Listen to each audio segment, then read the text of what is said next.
Ladies and gentlemen, welcome into the 121st episode of the Philly Blitz podcast. I'm hosting tonight. We're sans Parth again. I'm Pierre Baptiste here with co-host Mr. Quell Fripp Owens. Brother, how are you doing? I'm awesome, brother. I am awesome. Wubba lubba dub dub to those who celebrate. It is I, the one and only Mark Wilfred Owens, and ready to get this bad taste out of my mouth. I tell you that. It's been a while since we've had this feeling. I made a joke with my wife. I think I said it to you guys too, but I had it, of course, as you guys, well, you probably don't know, but we just celebrated my son's first birthday, and it just reminded me back to last year, where right around the time I finally got off work for maternity leave, and the Eagles had the game with the Bucks, and then they went on a bye week. He was born during the bye week, and then from the moment he was born up until last week, he had literally never seen the Eagles lose a game. It's been that long since the Eagles lost a football game. Yeah, man. Yeah, man. Like I tweeted, bro. I almost forgot what losing the game felt like. It was a full calendar year since they lost the game, and this is our first time on the pod since they lost since Sunday. So just to get into a little bit of takeaways from that game, I think for me, just to start it off here, I have it in my notes. The Eagles' biggest enemy is themselves, right? Like for me, the story of the game was self-inflicted wounds. From the penalties like the unnecessary roughness call on Zach Bond, which was BS, the holding on Quinyon Mitchell to the illegal shift by Saquon, which I think that negated like a huge passing play 30-yard pass to to Smitty. to the three false starts on offense. Um, all those penalties, five of which were in the fourth quarter. So there's the situational aspect there, but not only just the penalties, but even more self-inflicted wounds like the AJ blunder where he slowed down on his route and the miscommunication with Jalen. So Jalen, he didn't pull the trigger on some throws both early and late in the game.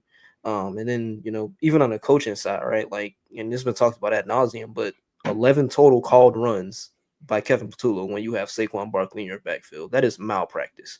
That is malpractice. You cannot expect to win when the discrepancy between run and the pass is that far apart. Like Saquon, he touched the ball 8 times. That is unacceptable. Like unacceptable. So I think for me, that was a story, right? Like not only just the penalties itself, but mental lapses, coaching blunders. They just, routinely put themselves behind the eight ball. Yeah, man. I mean, you hit it right on the head, I'd say. It's just doesn't make sense. The self-inflicted wounds, for lack of a better term, the team put themselves through. Wait, can you hear me? Yeah, I hear you. Is You my just camera froze. frozen? Yeah. You just Give me stuck a sec. looking at Pierre Okay. looking baffled. That's probably the same face you made during the game, watching, Give just me a looking second. baffled.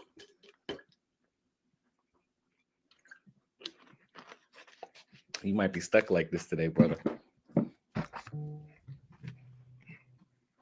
We ain't got a third for you to go out and come back. Okay, we back. Okay. We back. Okay.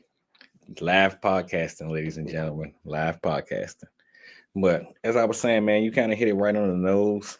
I guess for me, I'd say the biggest takeaway is grass ain't always greener on the other side. We spent all this time, well, I won't say we, because I was pretty,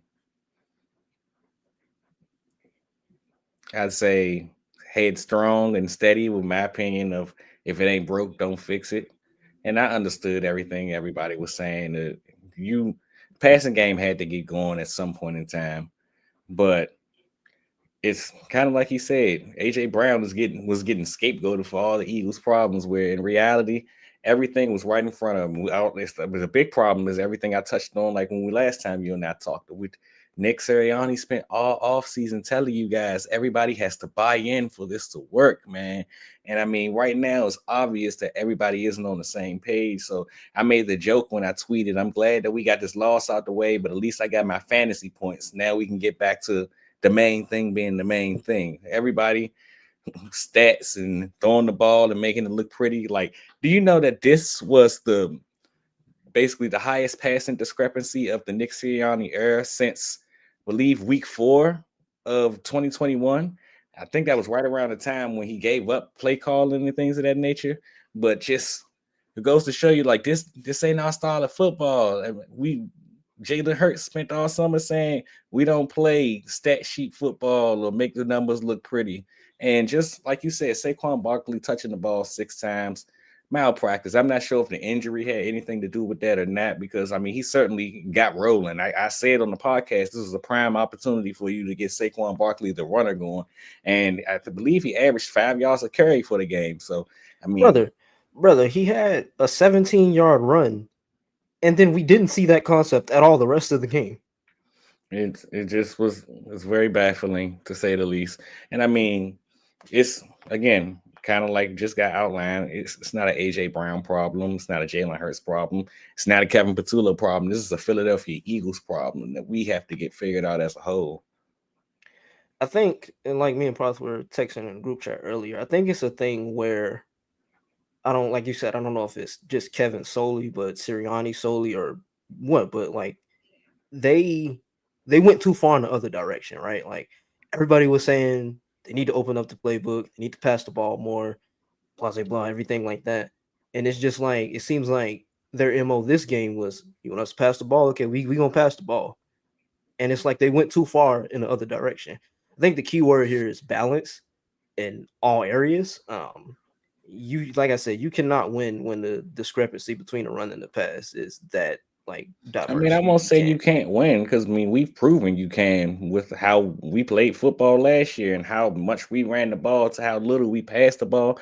But it kind of, I mean, to kind of add on what you're saying, I won't say you can't win, but stop trying to be something you aren't. If this isn't your style of play, why are you like you kind of? My whole thing watching the game was you kind of went right into the hands of the Denver Broncos. If you watch the Denver Broncos play football for the first 4 weeks of the season, it's kind of a symphony of what we seen on Sunday. And how I put it to you guys in the group chat was we got beat at our own game. We are the conservative team. We make other teams go make mistakes and things of that nature. And the Broncos, they took the conservative route. They were overly content with taking what the defense gave them, running the ball. I believe they had 130 yards on the ground. Just taking it with the defense gave you, run the ball. You know you won't score every possession. Play the field position battle. When you get your time to be aggressive, then you be aggressive like that 2-point conversion. But kind of just keep the game in front of you, and that's our brand of football. And we, like you said, we went just too far left. You went away from what made you yourself. Yeah. So let's touch on the offense here before we get into the Eagles Giants game. Like we talked about, they kind of leaned on the pass heavily in this past game. Didn't really run it like that. Listening to Kevin Patullo talk, not just this week, but just in general, he talks a lot about how a lot of his calls are based more on looks that they're expecting from the defense rather than like specific concepts or kind of seeking out matchups or different things like that. Um, where do you fall on that? Like, I know for me, it's a thing where it's good to base some calls like like the beginning script of the game, like based off of what you're expecting to see from the defense, but like that can't be the only way you operate.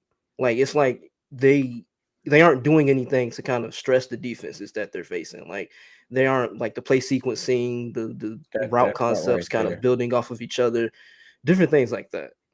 I guess my take on what he's saying is, I guess you kind of got to pick a side. You can't be the my team is better than yours. We're gonna run these vanilla routes, vanilla concepts, and things of that nature, and But expect to be. that's kind of been that's always been who the Eagles have been under Yeah, but the Sirianni. only Like they reason it's haven't. become a problem now is because, like you said, like I don't have a problem with Kevin having that approach. As you said that, or as he said it, and I listened to you say it, it kind of was very reminiscent of what you would call the snake oil salesman offense of the Kyle Shanahan. That's what, if you, I believe, I know you listen to it specifically, but it's a podcast out. I believe it's Jordan Play Rodriguez. callers, Yeah, she athletic, yeah. she she had an opportunity to basically just touch on a bunch of guys that came from that play calling body of work. And it was a episode of it where Shanahan basically was saying how he basically knows your defense better than you know your defense. He knows your tendencies, what down and distance, what you're going to call. And if you call what you're supposed to call, i.e., your tendencies, we're going to beat you because strictly off the fact that we know what you're doing and we got the beat for it. The problem with that is, and what's going on in Philadelphia, and why I mentioned the vanilla routes is, like you kind of just mentioned, the sequencing. What makes Kyle Shanahan's offense work is how they marry everything together. The run works off the pass and all this that cool stuff. But here in Philadelphia is you'll run something on first down and then you'll run something completely different on third down and then come back to the same formation in the third quarter. And it's like, okay, we're going to run the same play we ran that had success. And you're not doing anything to tie anything off this or kind of keep the defense guessing. Yeah, and it kind of put me in the mind of Shane Steichen and how we used to talk about Shane gonna run the same 3-4 plays, but he gonna make it look different. The formation gonna be different, or it's gonna be similar, but he gonna mix in a little wrinkle here or there.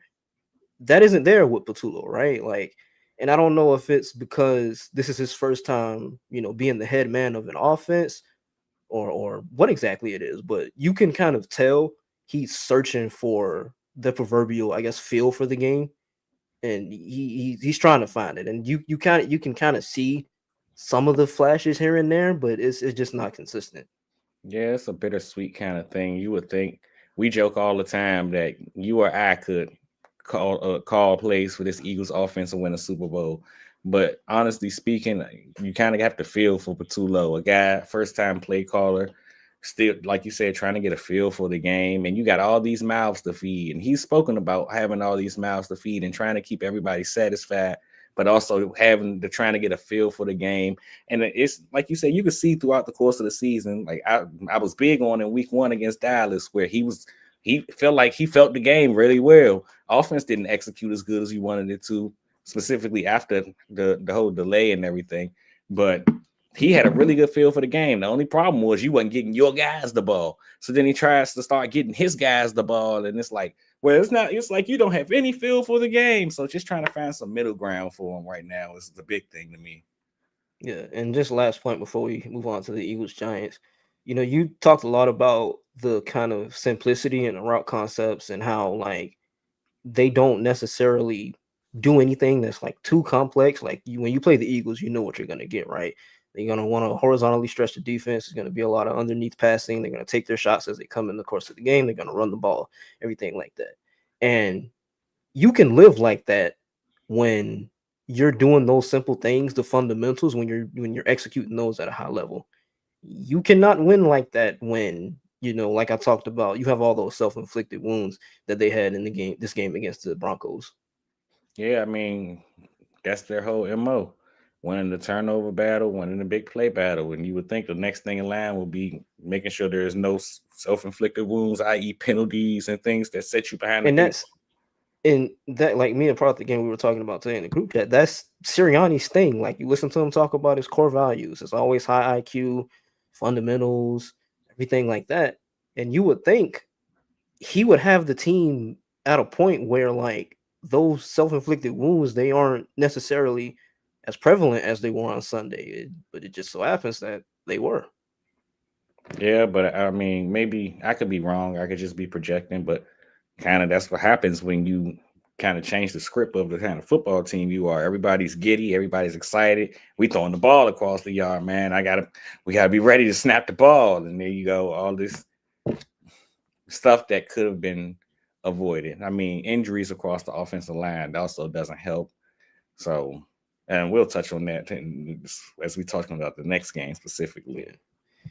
And one more thing, I know we said we're about to move on, but just these things are popping into my head as we're talking. Uh, a lot's been made this week of sort of the time that the Eagles take to get the play in and get They lined need to up get and that everything fixed. like that. It's horrible. Yeah. What would you say is the reason for that? Like, why do you think that is? I have no idea. You could pinpoint. I can't explain anything. Yeah, you could.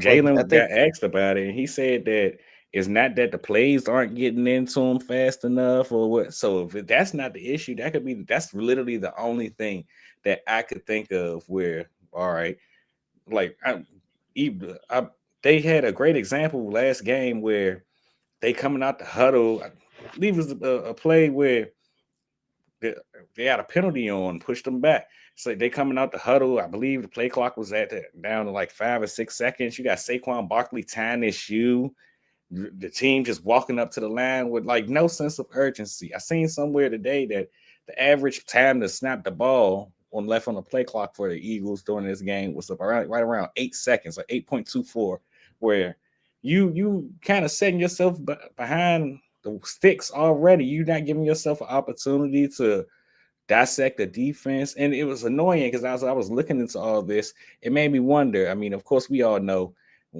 this Eagles team. We talk about how vanilla they are, this, that, and the third. They don't do much of any motioning. I mean, it's a little bit, but they still rank at or near the bottom of the league in terms of motion. They don't do much play action for some odd reason, but they don't do much play action. So they don't do anything to kind of set themselves up Stress the for defense. success. So if you're going to be getting to the line of scrimmage late already, you're not doing anything to make the defense worry about you, and you haven't figured out what they're going to do. It's just you. I don't see how you can call yourself being successful there. Yeah, and to the point to close it out, I don't generally understand what the reason for the lack of pre-snap motion or play action. Like I don't understand why those things aren't prevalent in this offense. Like it gives you so many advantages. Like it forces the defense to declare. It gives you clues about what they're running, and so like it's like you're putting yourself behind the eight ball. I know I keep saying it, but it's like it's true. Yeah, man. But I guess we can use this to move forward into the matchup against the New York Giants on the Thursday night football, the Eagles' second Thursday night game of the season. You got injuries for us? Yep, give me 1 second here. All right, so for the Philadelphia Eagles, Saquon Barkley, he did not practice on Monday. He was limited on Tuesday, but he was a full go today on Wednesday. He has a knee injury. Jahad Campbell, he was limited Monday and Tuesday, but he was a full go today. N'Kobe Dean, I Like, think it was reported. Yeah, he's back this week. I'm interested to see in what capacity he's back. Like, I want to see how they're going to use him. Is he going to be situational? Is it going to more be than a likely. package of plays? Like, because I know you're, and I've said this before, but I don't see them taking Jahad Campbell off the field or moving him down to the edge for Yeah, N'Kobe to come in. but if you heard Vic Fangio talking this week, he did say basically that he doesn't believe that he's going to be a major contributor this week. He's going to be on a limited amount of snaps, which makes sense based on role. And I mean, it's MetLife Stadium, dude. He just Yeah. came with a freshly surgically repaired leg. You don't want to put him out there in that field specifically. But he also mentioned when he said that the key word in the conversation was, I don't think he's in. We don't quite have the role for him yet.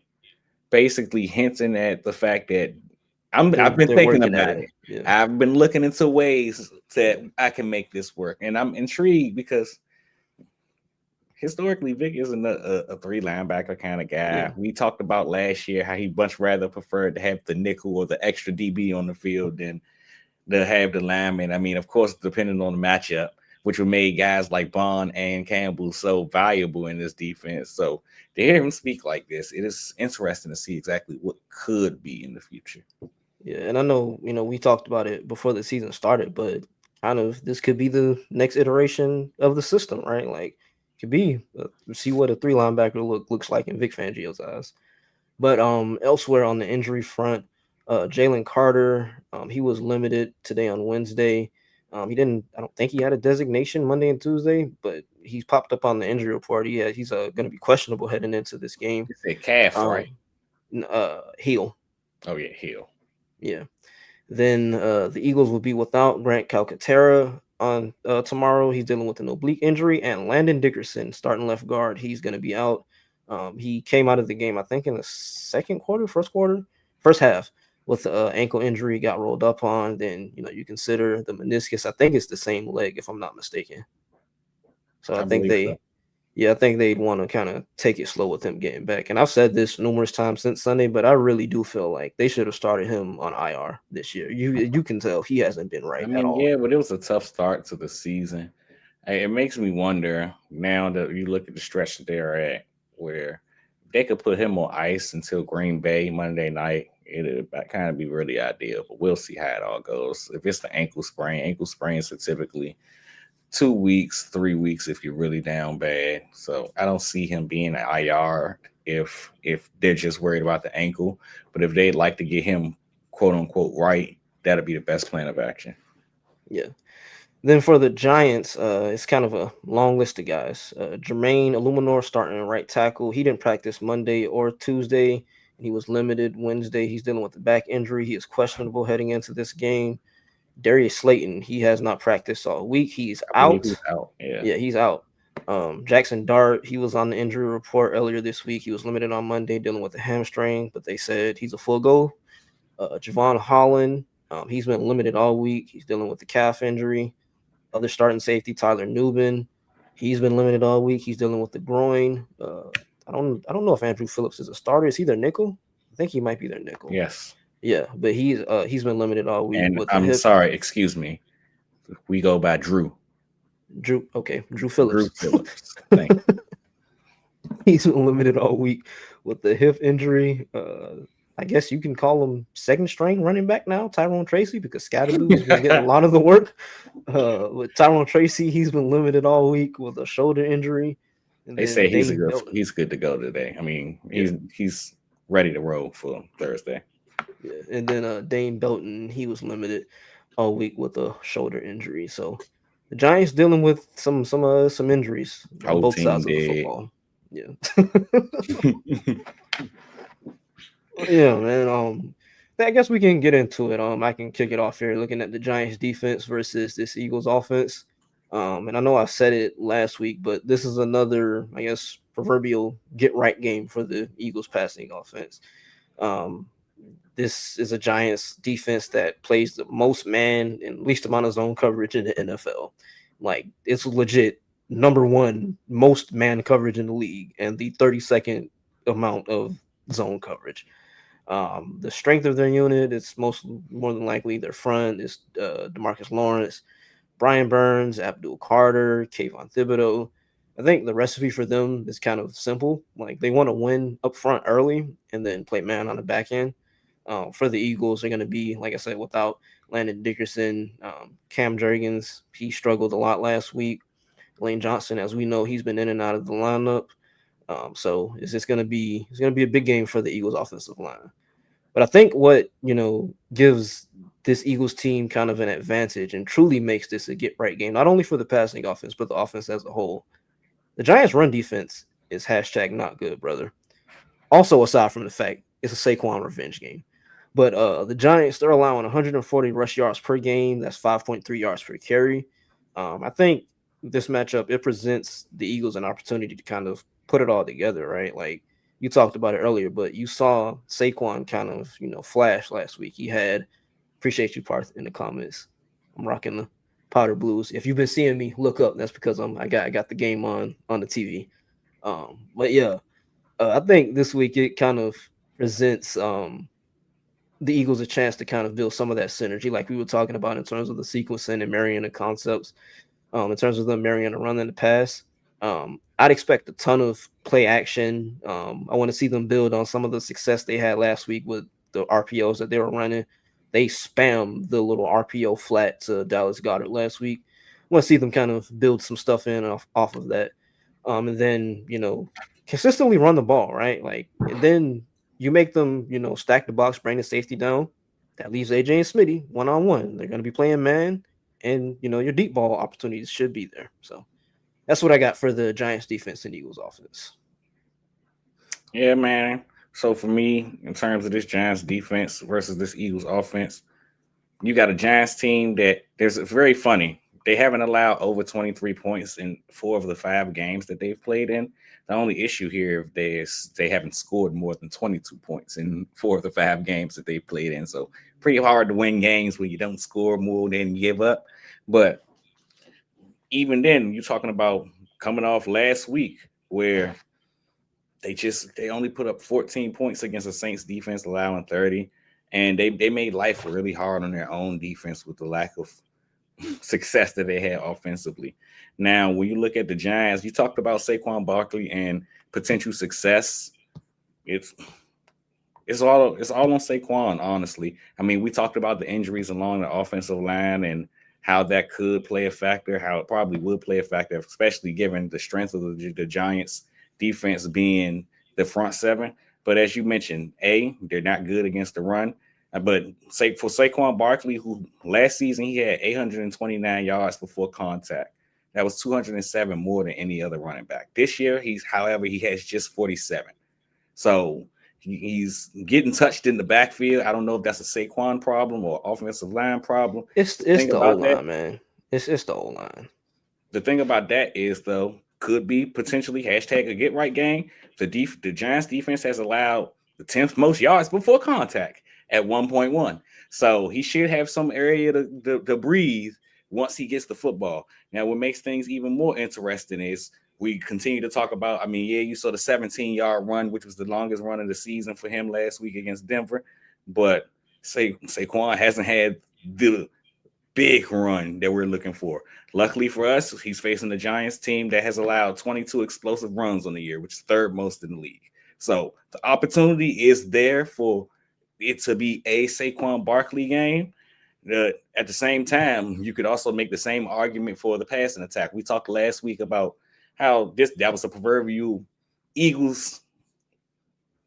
This is what we love to do game. You give me man coverage, I'll give you points. I'll give you issues. And they did do that against Denver. And they did that the week prior against Tampa Bay. So it's great to see them have not just answers against man coverage, but for the pressure. Luckily for them, they won't see a lot of pressure this week. The Giants, they really don't blitz much of often, if at all. They're just sitting there in their cover one. Maybe they cover five. And what you see is what you get kind of with them defensively. But what interests me is, especially given the injury report and especially what you said about some of the secondary guys, Drew Phillips, Dane Belton, some of these guys that play major roles in this, Javon Holland, some of the guys that play major roles in the secondary. This Giants team, they love to have massive amounts of defensive backs on the field. It's a Shane Bolden special. They only play 25% in terms of base, which is 14th in the league, 54% in nickel, which is 23rd in the league. But in terms of dime and quarters, they play 18% in dime, which is 7th, and 1%, which doesn't sound like a lot, but I mean, it's only but so many games and snaps in a game, but 1%, which is 5th in the league. So they want to have as many DBs on the field as they can, which is probably why they play as much man coverage as they do. But given the injury report, I'm not sure exactly how that holds up. So, I mean, it kind of goes into like I said last week, does Shane Bolden switch it up, man? I asked the same question about Vance Joseph, and he kind of stuck to his guns for the first half at least. We're going to send pressure. We're going to play man coverage, and the Eagles, they had their way behind it. But then they started. That old Jalen cooking me. Yeah, he said, watch this, though. Watch this. Well, I seen Todd Bowles do something last week that just might work. I'm just going to drop everybody in the cover. I'm going to show you. And I heard somebody talking about this earlier. I think it was on the PHLY podcast, which was very interesting. I never thought about it like this. I mean, of course, that's the whole thing about sim pressures. But the Eagles, they run the most 7-man protections in the league, which makes sense. They see without how often Jalen Hurts has been blitzed this season. The problem about that and why there may be an issue with why he can't figure out these simulated pressures in the second half of games is when you run 7-man protections and teams drop 8, 9 in the coverage, you only got 3 people to catch the ball. And that leaves you with no answers. Yeah, and it's kind of in relation to like we always like to say, football is a numbers game at the end of the day, right? Like you're dropping 8 in the coverage. We only got 3 guys as receivers. What's he supposed to do? Like that's where to me, like I tweeted it earlier today, like it's a coaching thing on top of them being defended differently, where they're pressed more and leverage and everything like that. Jalen has to be provided the answers, and it goes back to like we were talking about. They gotta get to the line faster so you can check in different things and different things like that. I think it all ties in. But these are the 7-man protections and things of that nature. These are Jalen Hurts issues. Jalen is the one that's in control of protections now. And we harped about how great it was last year. Kelsey's gone and Jalen's in control. Well, now he's starting to see things a little differently. And I mean, he got asked about this in a presser. Oddly enough, by the look at his response, you would think that he hasn't noticed this, that he's just much better against man than zone.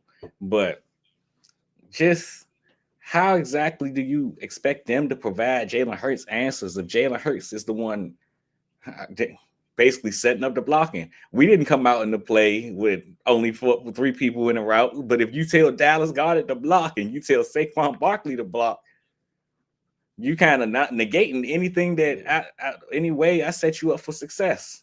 Yeah, but that's where I think them getting to the line quicker so he can diagnose, that would kind of not negate that, but kind of lessen, I guess, the impact of it, if that makes sense. I mean, potentially. There are a few things they could do, and I mean, they've tried things like going empty to try to make teams kind of commit. But it goes back to, like we were saying before, like when you don't do any of the things that stress defenses, it makes you easier to defend. You're not running motion. You're not running play action. Like you're not doing anything that it will doesn't help where you yeah, kind of got tail alls. You in the yeah, shotgun, you throwing the ball, you under center, you running the ball. Like yeah. everything is kind of. It makes it so easy to where like they can literally just walk everybody up to the line. You don't know who's rushing, you don't know who's dropping. You're not doing anything to kind of muddy the picture for them or confuse them or give them any other type of look. So it makes it easy for them to play defense on you. Yeah, it's very interesting to see exactly how they try to fix this, man. And then use some of the RPOs last week, and I'd love to see them use some of these RPOs against some of these zone looks. Seems like that's their man beating answer, but they just kind of got to do more. And I mean, I don't want to say this as a knock against Kevin Patullo, because I think Kevin Patullo was pretty good last game. All of the things that I said about them and getting out of their own way and all that stuff, I think Kevin Patullo was probably one of the least of my worries. He called a good game. It's just, once Yeah, again, and like if you I said, well, week one, execution has to yeah, take if place, you man. yeah, if you negate a lot of the self-inflicted stuff, not even just the penalties like we talked about, but the whole AJ slowing down on the route and the illegal shift and everything like that, like the offensive production would have been there. Like I think if you negate those, Eagles fans and reporters and media and everything like that, they be coming out of this game saying Patullo might be getting things right. Like he might be, we might be on the road to success. It's just when you consistently, put yourself behind the eight ball and you negate those big gains, this is what it looks like. And I think that's where you hear. That's why it goes back to the comment that we talked about early on. I'm tired of AJ Brown being the one that's being scapegoated for all this, because when AJ Brown says things like execution is the issue, or well, he's not as direct as execution is the issue, it's just the passing game, like he said last year, things of that nature. Everybody knows what he means. He's not throwing anybody on the bus. All of them hear him say that, and they all sitting there saying, yeah, he's right. I mean, Lyman probably listening to him saying that, like, yeah, I missed a block or two. I could block better. Receivers probably sitting there listening to him say that, like, yeah. I mean, hell, AJ Brown slowed up on the route. He know he could be better. Jalen Hurts is listening to him say that. He knows he's missed a throw or two. Hell, on the route that AJ Brown slowed up on, Jalen Hurts did a Carson Wentz double pump, where it's like, throw the damn ball, brother. What are you doing here? It makes sense why he slowed up on the route. If I look back and see my quarterback do that, I'm clearly not about to get the ball now, and then you just throw it up. But hey, just That is true. That's true. But brother, keep running your route. Keep I mean, running. yeah, you're right. I You mean, taught that if since a he would young have kept age. running, if he didn't slow down, it would have been a touchdown. You're right, and you're taught that since a young age. But I think it's more of the perception of how it looked Yeah. made it worse than anything. It's And just then miscommunications. yeah, and then you combine it with the stuff from earlier in the week and everything like that. The vibes of it, or the way it came off, it just didn't look good. Yeah, But man.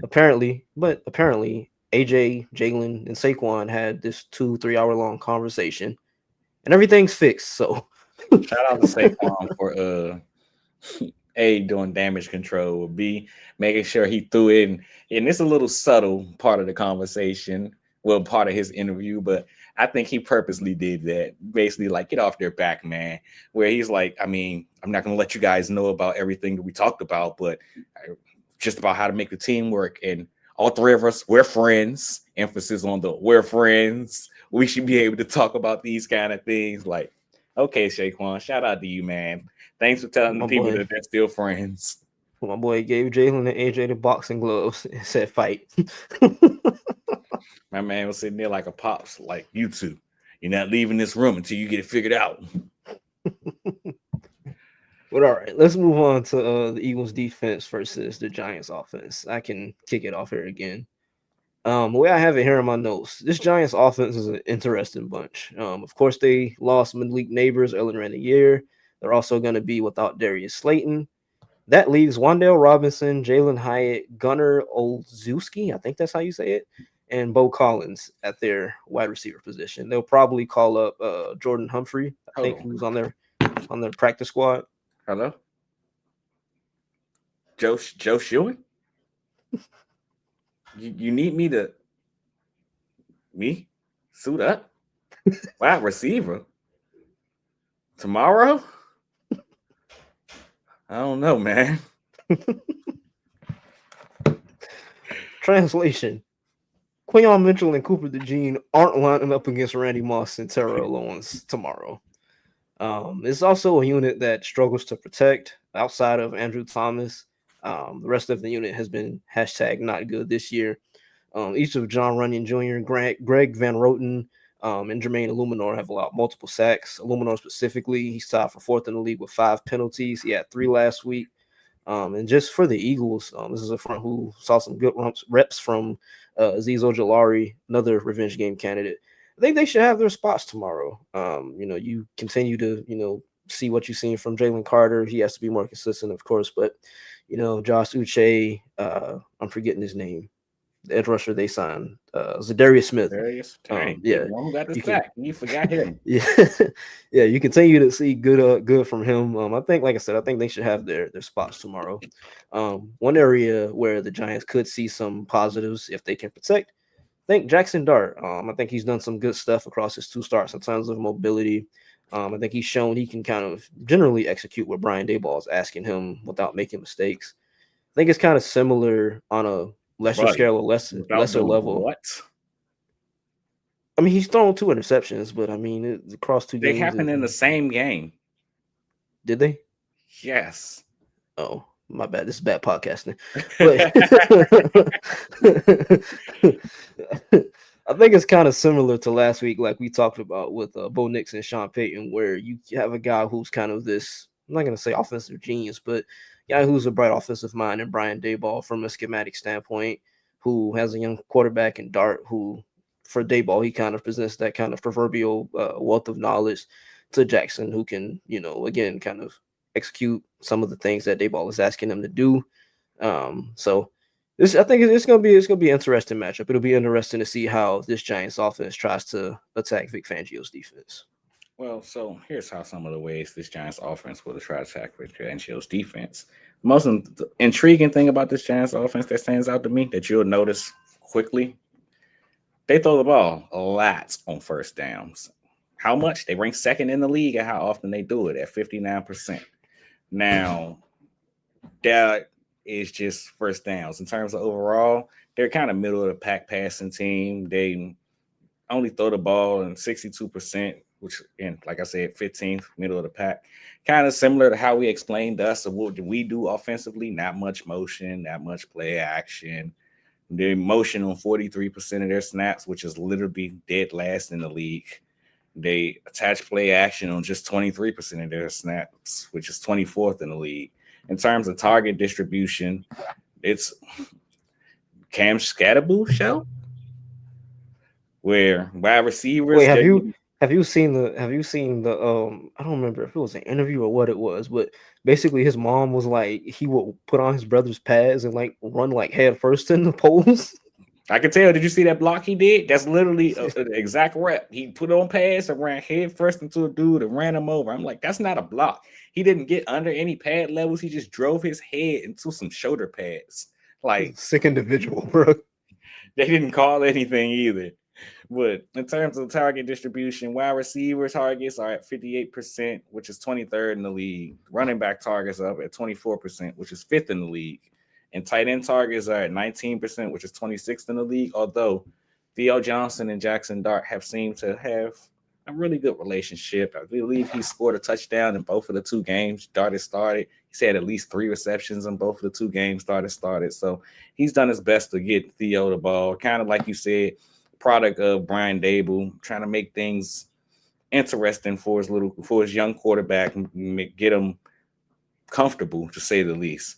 Now, for me with this Giants offense, I guess the blueprint would be, can you, like you mentioned with Sean Payton and Bo Nix, can you copy Sean Payton and Bo Nix? The only problem with trying to copy this is I don't think that they can throw the ball down the field. Not because they just don't have the weapons, but Jaxson Dart is literally 0 for 8 on passes 20-plus yards down the field in his 2 starts. He literally hasn't completed a pass doing so. So I think their best bet right now is to kind of neuter the offense, go take what the defense is going to give you, man. You mentioned how he's been used as a runner. I believe they said he's had 50-plus yards in each of his 2 starts in terms of him and his mobility. And the Eagles themselves, they have just 7 sacks on the season and allowed 61% success rates to scrambling quarterbacks, which is middle of the pack, 16th in the league. So there is some room for Jaxson Dart to have some success there. Now the key is kind of taking what the defense gives you, man. If you look at last week, Bo Nix went 13 for 16 for 113 yards and a touchdown on passes between 0 and 9 yards. Taking what the defense gives you. They went 9 for 13 for 99 yards and a touchdown on play action. So, yeah, we talked about how the Giants don't attach much play action, but the recipe has been there for how you beat this Eagles team. You're going to have to figure out a way how to run the ball. We've talked about how susceptible this Eagles defense has been to rushing attacks over the last few weeks. Denver, same thing. I mean, although Denver probably has one of, if not the best offensive line in football as we speak. But just the opportunities are there. The blueprint is right there for the Giants. The problem is, do you have the facilities for this big man? And that's where I think they don't, right? Like I read off the list of receivers that they're going to be starting. Joe Sheen called you and asked you if you could suit up for him. So I don't see where, at least offensively, they have the advantage into this game. Yeah, and it's a divisional game, so I Anything think can for a happen. second, that their first 15 script is going to be really good. It doesn't surprise me. Wouldn't surprise me if they drive downfield. I almost said score a touchdown, but we don't really give up many touchdowns once we get down there. So probably get a field goal. It's a really good start to the game. But for 60 minutes, that offense that hasn't scored more than 22 points all season long, well, more than once all season long, you just scored 14 points against a Saints defense that allowed 30 points a game, man. I think they'll try and probably play like keep away. They'll probably lean on the run, because you've seen teams have some success when they're running gap scheme against the Eagles front. I think they'll probably lean on the run with Tyrone Tracy, Cam Scatterboo, even get some Jaxson Dart runs in there. But I think that's the only way they can They're have gonna have to success play because gambler. yeah.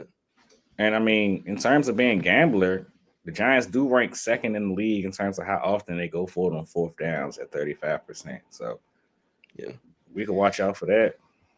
Yeah, and then I think it comes down to the fact that Jaxson Dart is facing Vic Fangio, who routinely against young quarterbacks he has a ton of success. Right, I think Vic is gonna have his head swimming, brother. Like I think that's the advantage of having a veteran kind of mastermind defensive coordinator.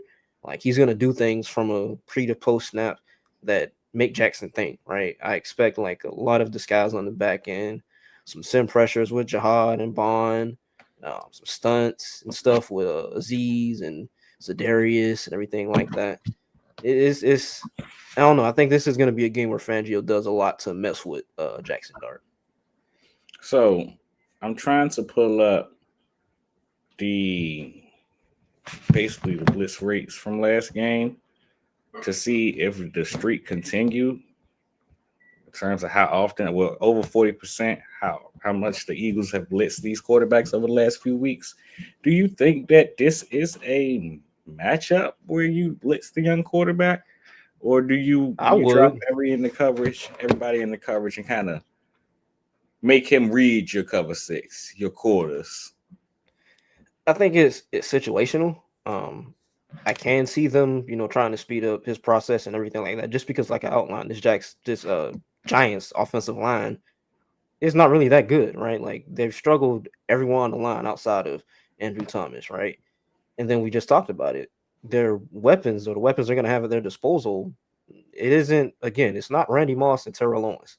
So, if you see opportunities present themselves to, speed up Jaxson, show him some disguised looks from your front seven, and some pressure, I can see Vic doing that.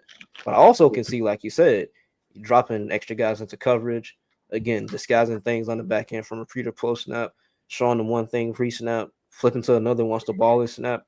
I can see them doing that also. I really think the Eagles defense, they have their pick of the litter in this game. So to answer my question, no, they actually only blitzed Bo Nix on 26% of his dropbacks last week. So they kind of dialed back a little bit, probably because he was carving them up. 7 for 10, 57 yards. And of course, no turnovers for the first time in a couple games where you're sending pressure. It should have been a turnover on the Cooper the Gene blitz, but Yeah. Yeah, that's the one right there. That was the one. But of course, it beating also it yourself. also it also should have been a pass interference on the second to last play of the game with Dallas Goedert, but Yeah, we're but not gonna football talk about game that. We're 60 moving on. minutes, man. We didn't lose the game in two plays. We had a You're right. 17 what, 6 lead. Had no 17-3. business, no business losing that game. Yeah, you're right. But anything else you want to touch on with the Giants offense and Eagles defense? I believe that's everything I had. Eagles got to figure out how to stay on the field, man. 2 for 11s on third down last week.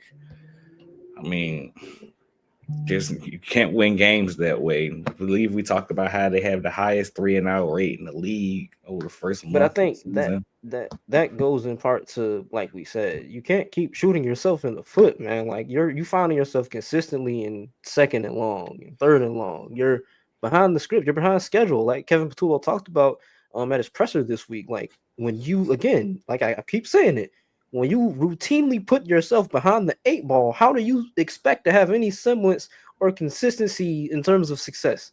It's not gonna happen. Yeah, I mean, constant draft killers is what I would say. Well, I guess we can get into our matchups of the game. Yeah, let's do it. I'll kick it off here. Eagles offense versus Giants defense. I went Saquon versus Snacks Lawrence, right? Like we talked about all pod how bad the Giants run defense is. We talked about how Saquon, he flashed a lot last week. There's been some good there. In terms, and then you talked about the Giants, and I think you said their explosive run rate or their yards before contact? Both actually. Yards before Yeah. contact, yards. I mean, explosive runs allowed. Hell, I got yards after contact written down too. I just didn't say that. Yeah. Yeah, so I expect, Saquon to have a big game. On top of the fact that this is, again, a Saquon revenge game. His second time back in New York facing the Giants. Like, if there's any week for him to get active and kind of get off the proverbial schneid, it's this game. Yeah, man, that's a great pick. I guess for me, I go to the guy standing right beside Saquon Barkley and Jalen Hurts against the New York Giants front seven. We talked about Abdul Carter, Kayvon Thibodeau, Dexter Lawrence, Brian Burns, all those guys who should be wrecking havoc for the New York Giants team. You talk about Jalen Hurts, who has been sacked 4+ times in 2 of his last 3 games, including 6 times last game. Should be 4, but the other 2 were scrambles out of bounds for no gain, so he gets counts sacks. But sacked 6 times last game. Luckily for him, this Giants team is coming off a game in which they sacked Spencer Rattler a whopping 0 times. Want to get even more impressive? They only hit the quarterback 1 time on 31 dropbacks. They have to keep Jalen Hurts protected. Also, side note, can we give Spencer Rattler some props, man? I've always thought he was a pretty Oh decent man, here you quarterback. go. Here you I've go. always thought Spencer Rattler was a pretty decent quarterback, man. But how can you win with that supporting cast in New Orleans? Listen to Give him this give guy. him some props, man. Listen to this Little guy. little golf clap for Spencer. I'm not even going to tell you guys some of the things he said about Spencer Rattler. Did I say something outrageous? What did I say about him?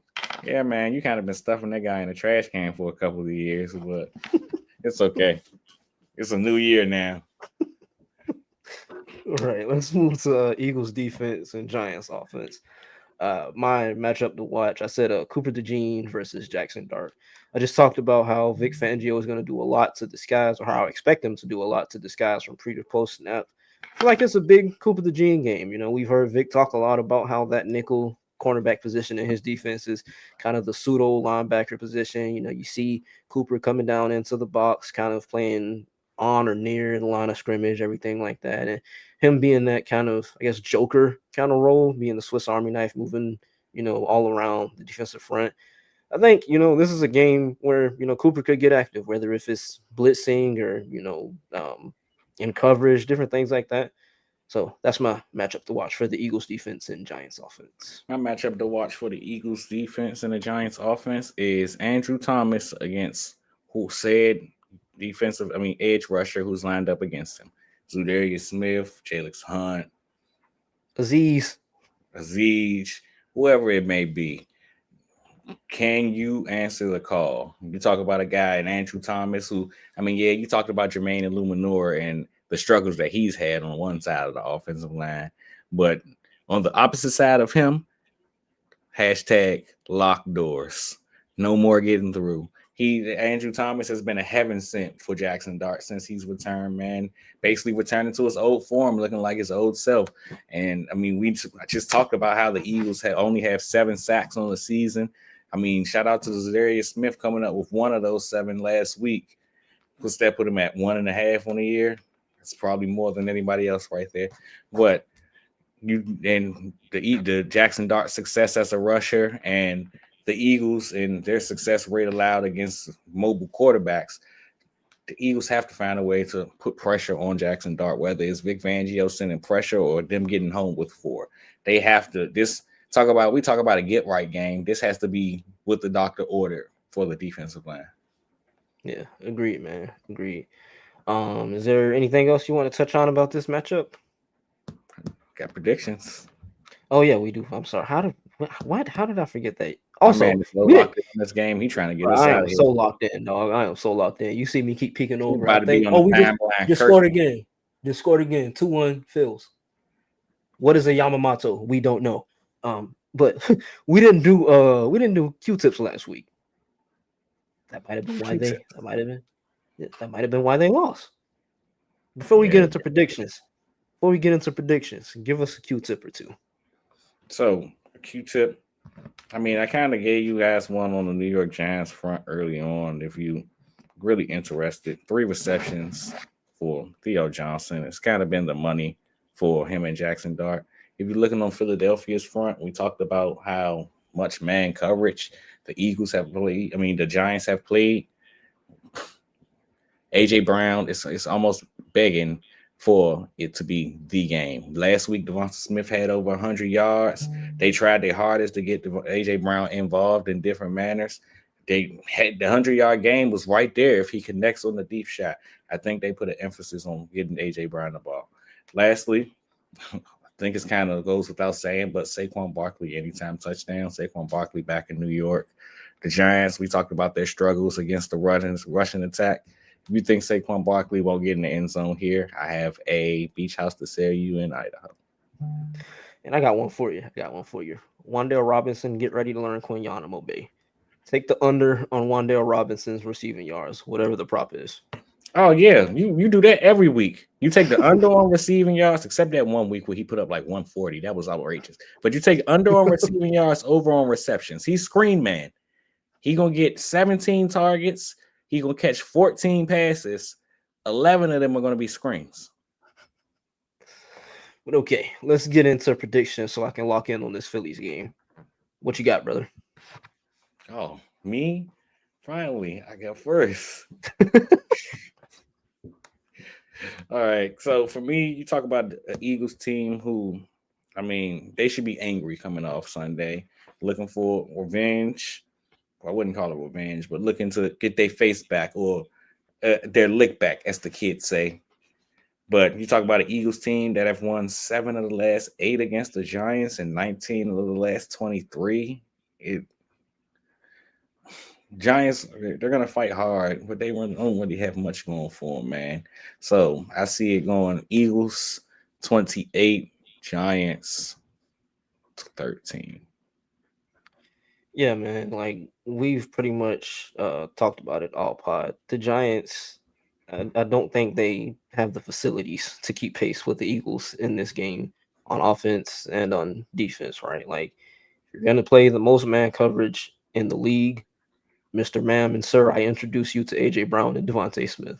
You know, you're gonna be terrible at stopping the run. Here's Saquon Barkley.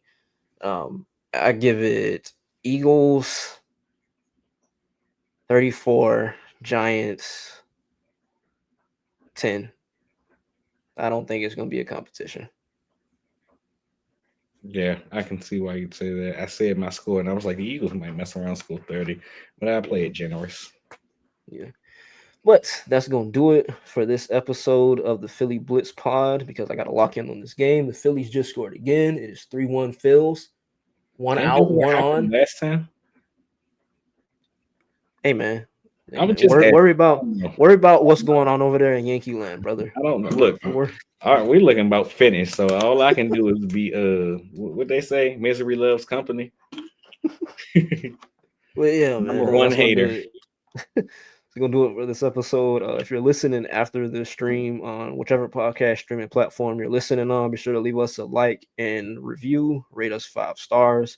We got a little bit more active in the comments this week. Let's get a little bit more active. There's 59, 60 of you in the chat. Show some love, man. Interact, bro. We don't bite. We good folks over here at the Philly Blitz. But that's gonna do it for this episode. Thank you for tapping they in. on strike, man. They said we ain't never do the mailbag episode. They don't say We might do that by week. We might do that by week since we also got a guest lined up for the by week. So we'll do some brainstorming and get active with that. But thank you everybody for tuning in. Go Birds. Go Birds.